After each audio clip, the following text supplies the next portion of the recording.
Hi, this is Dr. Campbell, and today I wanted to talk about how does racism in schools fuel high school violence.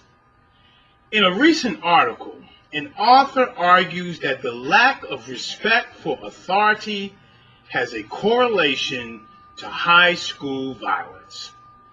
The lack of authority for many black students begins with their entrance into school. High school violence is a product of classroom racism for which school security and police personnel are responsible for enforcing. Now, according to the article, and the article is titled, "High School Violence Shows Lack of Respect for Authority," a student responded to school personnel by attempting to ignite their bodies with gasoline. The female high school student carried a 2-liter bottle of gasoline with the intent of assaulting 2 school security personnel.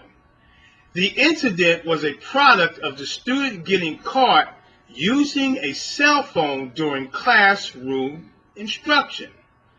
If we truly look to end high school violence, we must begin by determining the root cause. And so the first natural question is, what is the root cause of a lack of respect for authority, which can lead to high school violence? The beginning point for the cause of a lack of respect of authority begins when black students enter preschool.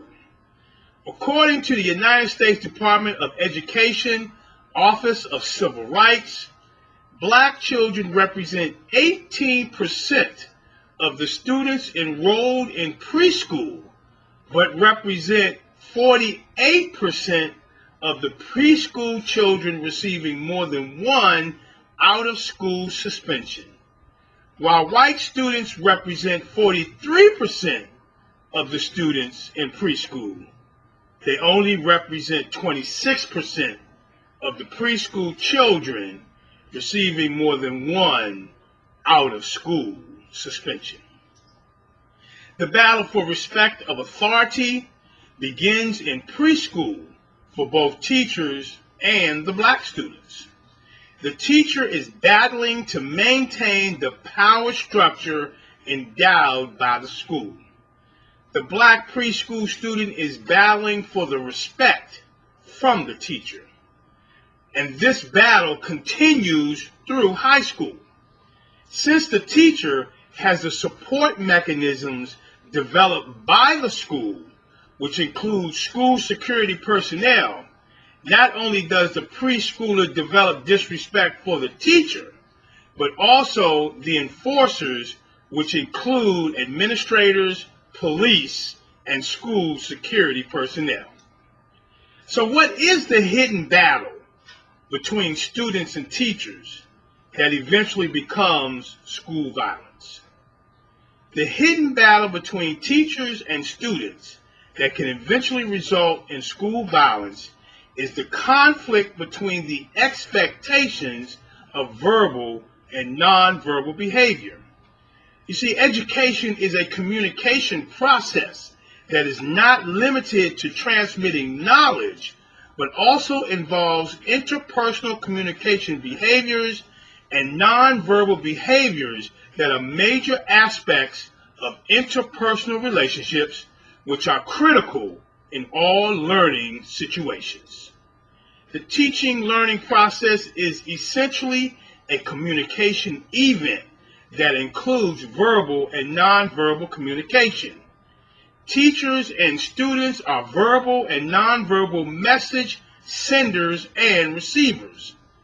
Developing respectful relationships with students requires considerable knowledge of their verbal and nonverbal communication styles, which will result in a decrease of school violence.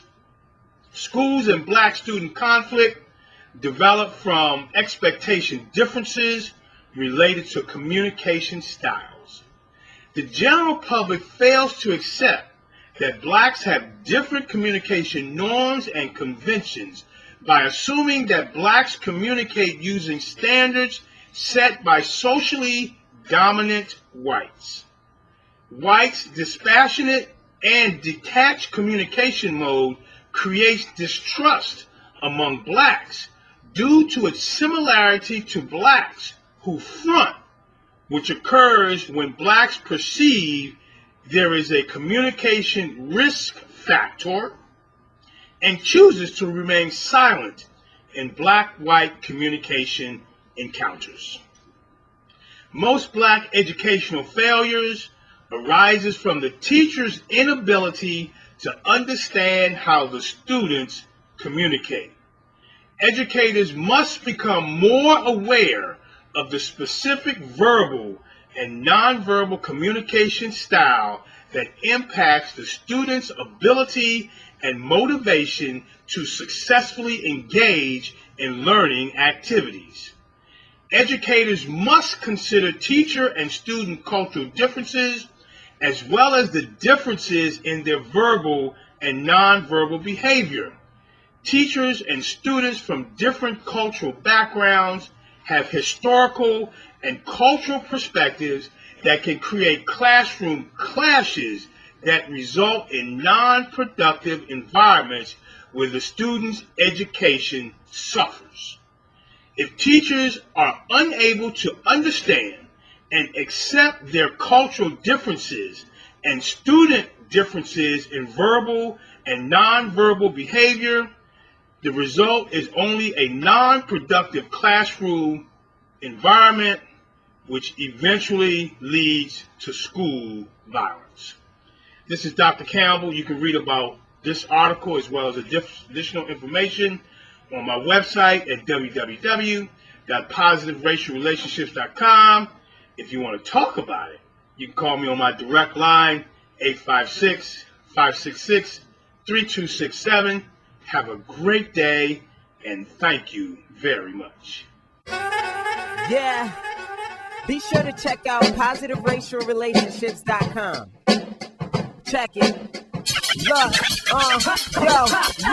pull your pencils out, class is in session, let's focus on loving our neighbor without a question. Visit positiveracialrelationships.com. Leading classrooms together like a marriage bond. Kick racism out, that ain't what life's about. For more information, check the website out.